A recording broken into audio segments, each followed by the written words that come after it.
Please proceed. Thank you, Chairman Whitehouse, Ranking Member Kennedy, and members of the subcommittee. My name is Kimberly Naranjo, and I'm here to ask you for your help in preserving my constitutional right and the rights of so many others to pursue accountability in our courts.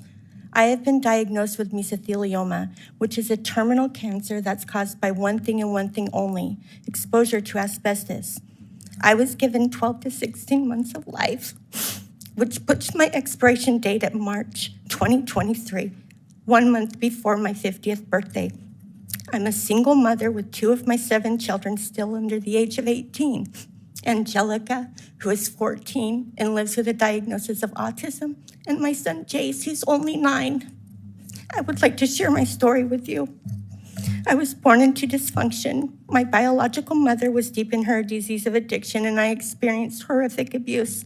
I was in and out of foster care, passed around from family members, and on my own since I was 15. As a result of the trauma and abuse I experienced in my early years, family, being a good mother, and having stability was all I dreamed about. At the age of 19, I became pregnant with my eldest daughter, Maria, and then gave birth to 4 additional daughters, Adriana, Mona Lisa, Fabiola, and Karina, within the next 6 years. I wanted to be a good mom, something that I didn't have until my Aunt Kathy, who never gave up on me, took me in and later adopted me as an adult. She supported me my whole life and is right here behind me supporting me now. Although I did my best as being a good mother, the unhealthy behavior patterns that I had been exposed to in my early years started to manifest in my life. I needed to do something to stop the cycle. My adopted mom permanently took over caring for my 5 children, and I attended a residential program where I lived for 13 months. I'm proud to say that next month I will celebrate 15 years of sobriety.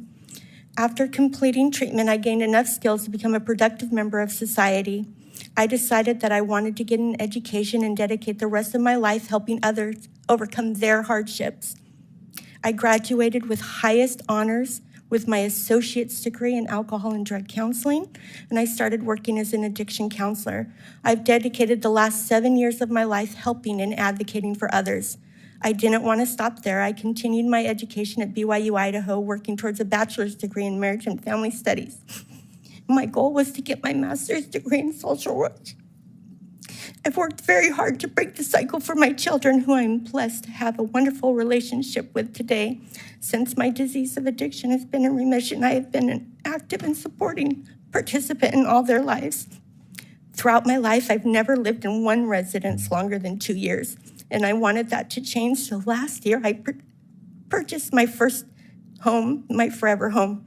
I was also hired at my dream job working for the Salt Lake County Sheriff's Office as an addiction counselor. 3 days into working at the Sheriff's Department, I felt a pain in my side. The next week, I was diagnosed with mesothelioma. It all happened so fast. 1 week, I was enjoying my forever home, surrounded and celebrating life with my family. The next week, I was given an aggressive treatment plan in hopes to extend my life by a few months. Unfortunately, I was no longer able to work. With no income, I was unable to pay my mortgage and forced to sell my forever home. I then had to sit down with my children and grandchildren to let them know that I'm going to be leaving my body. That was a really hard day. My oldest daughter, Maria, is only 28 and a single mother, and she is going to raise my 2 children after my death. After spending hours going over every place I've ever lived or worked, it was determined that the only way I was exposed to asbestos was from Johnson & Johnson's baby powder. Instead of protecting my children as advertised by Johnson & Johnson, I had no idea I was exposing them and myself to the deadly asbestos that in that white plastic bottle that I associated with motherly love. When I learned that I could file a lawsuit and have it decided by a jury, I saw a path forward for my family. There was a way that my children could be taken care of monetarily as if I had lived. I was less scared knowing that even though I can't control the fact that I'm dying, I could use my constitutional right and be heard in a court of law. I knew that justice would take care of my family. I was filled with hope. That hope was also taken from me. I learned that Johnson & Johnson filed for bankruptcy and that I would not receive a court date. I didn't understand. Johnson & Johnson is a really big and thriving company. How can they be bankrupt? I learned that they took advantage of a loophole where they made a new company and put all their responsibilities related to Johnson & Johnson's baby powder into that company, then file bankruptcy. And now everything's stopped, except for the progression of my cancer. I've accepted the fact that I don't have much time left. I even held a living memorial where I gave all my friends an opportunity to say goodbye. I made parting gifts. When I graduated from residential treatment, I was given a poem, as you can see right there. It's framed, it's "Don't Quit." That's my motto. I made copies of that picture, little wallet size, and handed them out to all of my friends, everybody who came and celebrated my life with me. I don't have much time left, but I will not quit. Even though I'm in pain every day, I get up and do my best to make a difference in the world. I've even made myself a sticker chore chart. And I give myself a star for getting up, taking a shower, walking my son to the bus stop, and cooking. I will not quit no matter how tough this gets.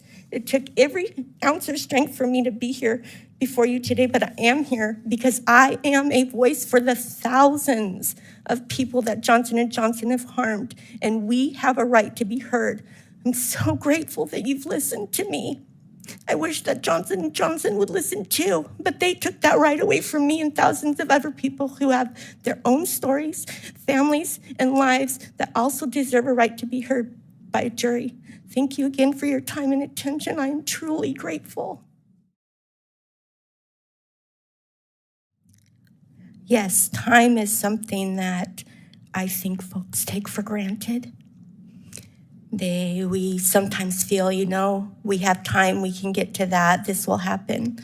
Something that I've heard said today was, to make it fair and even, that bankruptcies can do that. I won't be here. My kids will probably be 18 by then, because it takes a long time. I am scared for my family. Like I said in my testimony, my daughter's only 28. She's a single mom. She doesn't own a home. She's a hairdresser. She's gonna raise my children. I don't have a pension. I don't have a 401k. I started late in life, but when I started, I took off running.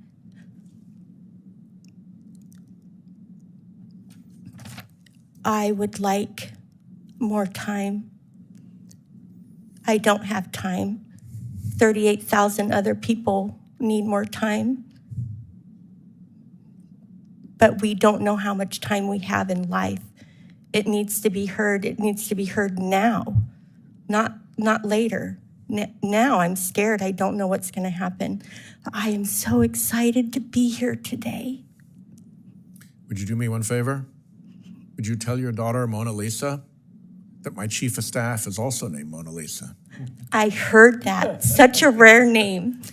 Such a rare name. And I'm so happy to be here. My family's so happy that I was invited here. And I am so grateful that I got to be heard. We're delighted to have you.